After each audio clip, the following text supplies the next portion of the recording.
Yo creo que es claro que el perfil genético determina nuestra respuesta al ambiente en general, al ambiente exógeno, concretamente los xenobióticos, pero también a los endobióticos, a la relación con nosotros mismos. Entonces, ese conjunto de interrelación con el exterior y con el interior nos hace seres únicos y absolutamente diferentes unos de otros, lo que nos da especificidad. Luego, por tanto, la constitución genética es determinante en definir las características individuales en la respuesta a cada medicamento.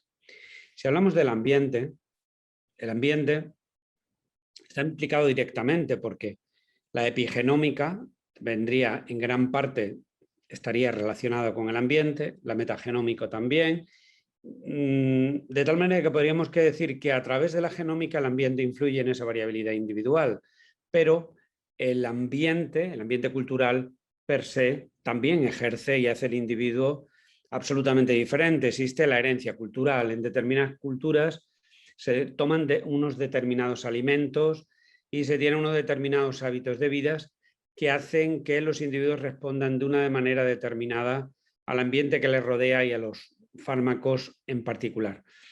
Por ejemplo, pues, ¿qué iba a decir? Ahí tomar leche o no modifica la absorción de isoniazida en el tratamiento de la tuberculosis, por poner una cosa simple, pero el zumo de pomelo inhibe el 3A4, que a su vez es un enzima determinante en la eliminación de muchísimos fármacos, que a su vez está codificado genéticamente. Luego, por tanto, la interacción de tomar o no zumo de pomelo en un determinado ambiente con una determinada constitución genética hace que cada individuo sea distinto.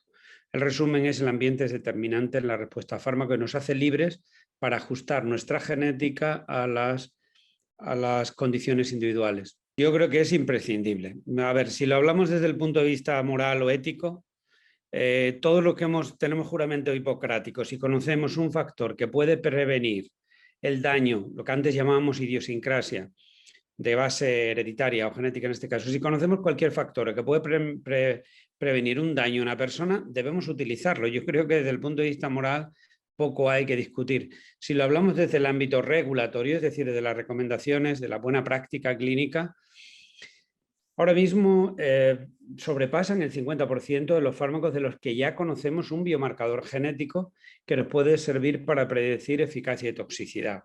Luego, si queremos un sistema más eficiente que ajuste la medicación a las personas y no las personas a los promedios, pues sin duda ninguna tendremos que incluir los biomarcadores en la cartera de servicio para evitar daño y hacer además así el sistema sostenible, porque, ojo, siempre pensamos en el coste directo de los medicamentos, pero no se nos olvida todo el coste indirecto que se genera y el daño asociado a las reacciones adversas a medicamentos, que son, entre otras, la sexta causa de muerte en el mundo. Luego, es un enorme problema de salud. Ha cambiado definitivamente. Antes, para saber la influencia de un factor hereditario, tendríamos que observar generaciones.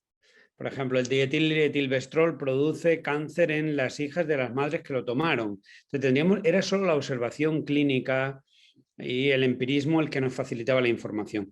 Hoy, al conocer la base biológica de muchos de los procesos en que interviene el fármaco, podemos prevenir, podemos anteceder. Entonces, todo el desarrollo del fármaco, de la fase de desarrollo de los fármacos, primero nos permite identificar dianas, de tal manera que no probamos ya fármacos de una manera arbitraria o observamos lo que ocurre clínicamente, sino que podemos diseñar proyectos de investigación dirigido hasta el punto que el tipo de ensayo clínico va a cambiar. Primero, porque vamos a utilizar moléculas que van a estar dirigidas a dianas que hemos identificado previamente. Pero además, el hecho de conocer factores del individuo nos va a permitir incluir a unos pacientes sí y a otros no, para protegerlos de determinadas reacciones adversas que creemos que el paciente puede producir. Por tanto, vamos a tener fármacos dirigidos a sus grupos poblacionales.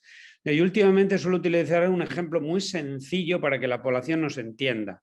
Cuando se empezó a utilizar las transfusiones de sangre, se ponían pues primero de animales y se daban directamente, y había gente que moría, y bueno, igual que al principio se utilizaban plantas sin más, se tomaban del campo, ahí se le daban a la gente y con el conocimiento empírico, unos iban bien, otros no. Después las transfusiones de sangre evolucionaron y se hicieron de humano a humano y había muchos que morían hasta que en un momento determinado se descubre el tipaje de las transfusiones de sangre y hoy nadie se imagina en ningún lugar del planeta que se administre una sangre sin conocer a qué grupo pertenece el paciente, cuál es su grupo sanguíneo. Sin embargo, en terapéutica farmacológica tenemos asumido que da igual, que somos todos iguales y que para ver qué pasa lo primero que vamos a hacer es probar. Solo vamos a dar y ahí va. Si el paciente va mal, lo retiramos. Y si va bien o creemos que va bien, lo mantenemos. Y si no, lo ajustamos empíricamente sumando o quitando cosas a ver qué pasa. Tan solo con que asumiéramos que la utilización de fármacos debería hacerse con el mismo criterio que se realice una transfusión de sangre, estaría perfectamente contestada la pregunta. Estamos realmente en una posición bastante arcaica. Se trata de, al menos, estratificar grupos de riesgo. Y ese grupo de personas que sabemos que está en un, valga la redundancia, grupo diferente, pues tratarlo de una manera diferente, sin más. El grado de implementación varía muchas veces se dice es que está principalmente desarrollado en salud mental. No es porque ha habido más investigación. Fundamentalmente en este caso o en este momento es imprescindible en oncología. La oncología es una enfermedad tan grave, tiene además tal concienciación social, el daño que pueden hacer los antineoplásicos, que prácticamente lo que se ha venido en llamar farmacogenética de precisión o llamémosle como queramos, es decir, diseñar fármacos específicos para diana, está casi asumido. Todo el mundo sabe que se tiene que tipar para recibir un antineoplásico. En otras áreas va incorporándose progresivamente, pero en muchas de ellas ya está. En salud mental es perfectamente conocido. El tratamiento con anticoagulantes debe ser mediado por genes. En este momento, entre las fichas técnicas de la Agencia Española del Medicamento, más del 50% de ellos contienen un biomarcador en la información.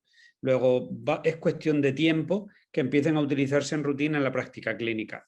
Prescribir guiado por biomarcadores genéticos, porque otros biomarcadores ya se utilizan en el aclaramiento de creatinina, la función hepática, etc.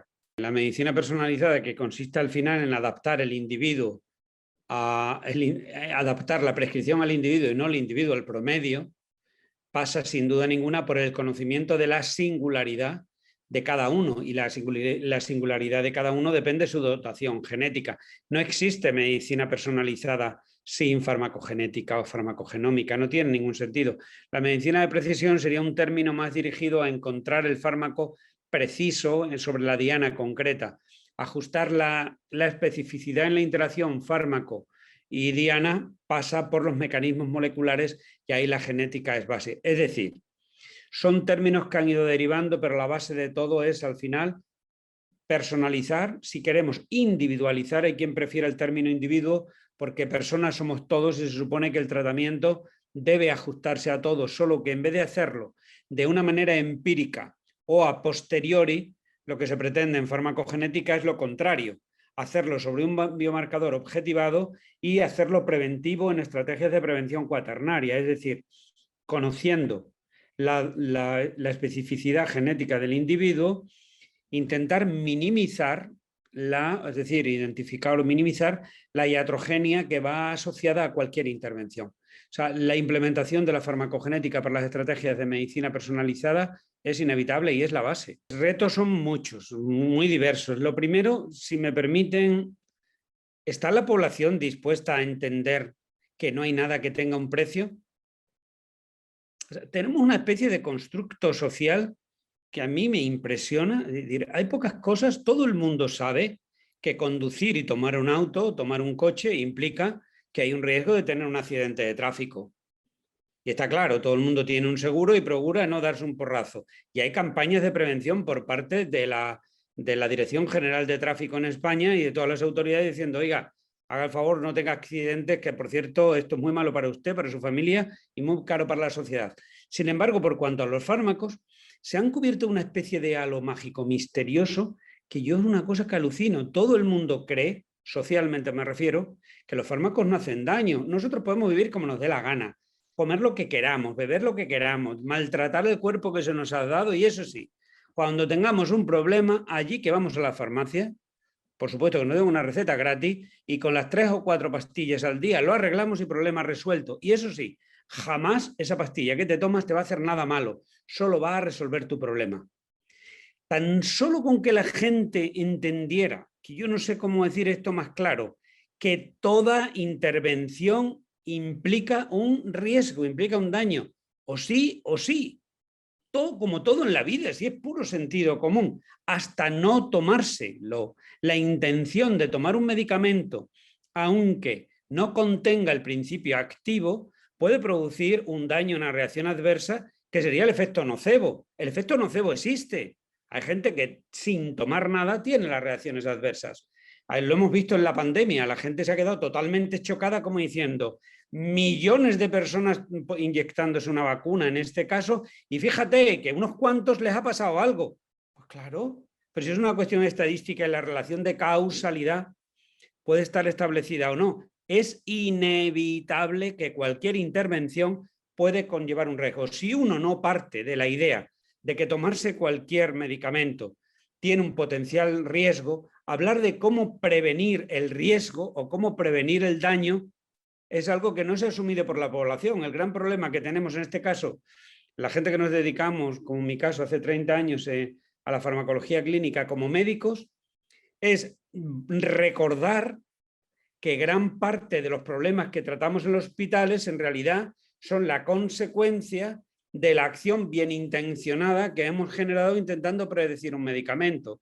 Es decir, depende de las estadísticas, pero de cada 10 pacientes que vienen a urgencia, 3, 4 vienen por un problema derivado de la medicación que se les ha administrado para resolver un problema. Resumo, por tanto, la población es capaz de entender que cualquier tratamiento farmacológico implica un daño, porque si no asumimos eso, ¿cómo le vamos a contar que eso se puede prevenir? ¿Para qué prevenir algo que no existe? Vaya tontería, ¿no? Si los fármacos nunca producen nada y si le preguntamos a un profesional que en su vida ha normalmente prescrito un número de veces inferior a la frecuencia que se produce una reacción adversa, te dirá, a mí me va bien. Si ese fármaco lo he tomado extraordinariamente, yo lo llevo mandando toda la vida y nunca, a mí no me ha pasado nada, claro, a ti no.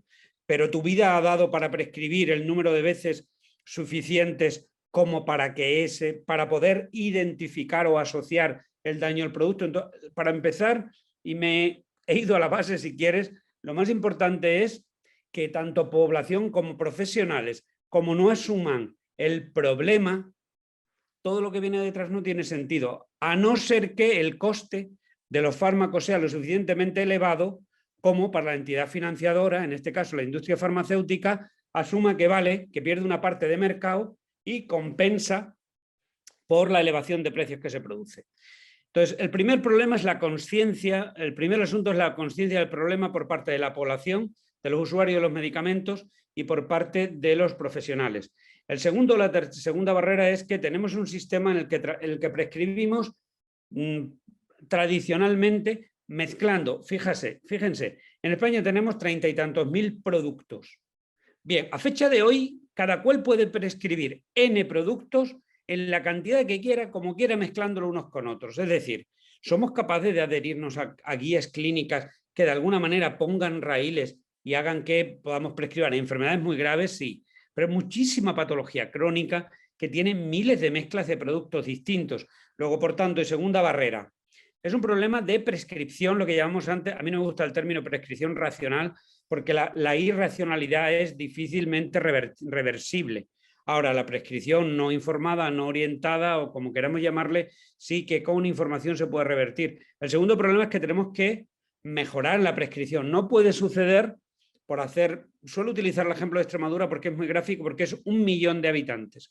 Este año se van a consumir 500 millones de euros en un solo producto que son medicamentos. ¿Cuántas interacciones se están produciendo que no conocemos que pueden dar lugar porque nunca se han examinado en ensayo clínico? Es decir, la conciencia del problema, la hiperutilización, y a partir de ahí viene la asunción por parte de los profesionales que para prescribir no puede ser mezclar como se quiera, cuando se quiera, sino que hay que empezar a guiarse por biomarcadores. Hay que prescribir no en base a la experiencia personal o de mi servicio, o porque mi R mayor hace, o porque mi adjunto yo le vi, sino porque he ido a las fuentes de información yo y he confirmado en la fuente de información actualizada que este es el protocolo más validado. Es decir, la segunda barrera es o la tercera barrera es empezar a prescribir guiado por información y no por opinión. Después viene el siguiente, ya es empezar a cambiar, es decir, no prescribo según mi libre albedrío, prescribo limitado por las recomendaciones que producen del examen del conocimiento. A continuación de ahí pasa todo el conocimiento sobre biología molecular.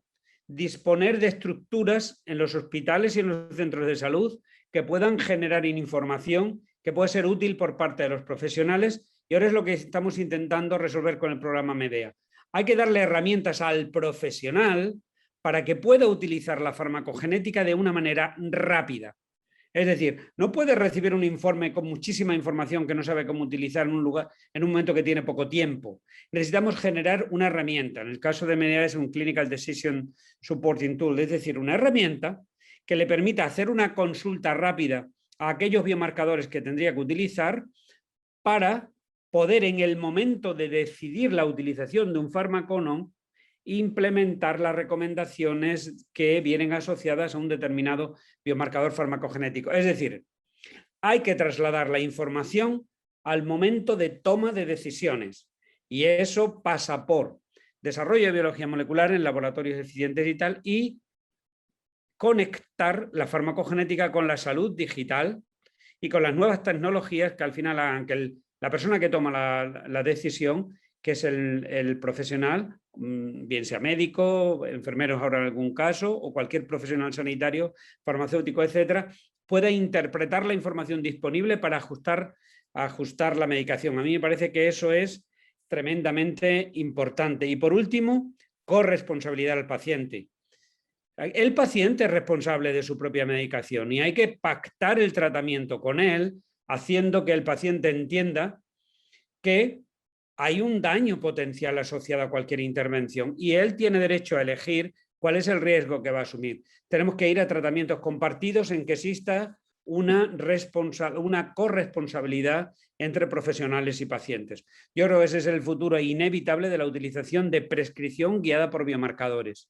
El proyecto MEDEA está ahora mismo ya en fase clínica en la cohorte MEDEA 21 y estamos en este momento, hay en total más de 60 profesionales en 28 centros de salud y servicios que están en la primera fase, es decir, estudiando pacientes y recibiendo un informe con la interpretación genética para la prescripción.